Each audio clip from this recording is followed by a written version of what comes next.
Welcome back to the channel. In today's video, I'll show you how to change the font on your Instagram bio. So let's get started.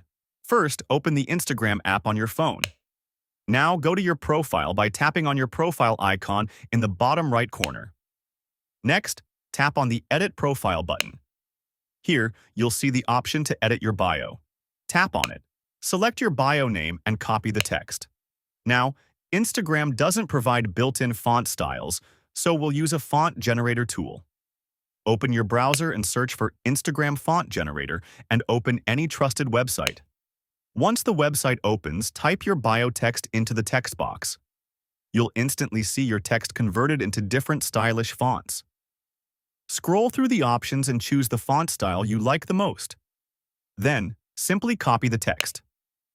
Now, go back to the Instagram app and paste it into your bio section.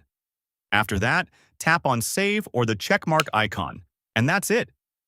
If you found this video helpful, don't forget to like, subscribe, and hit the bell icon for more practical tips.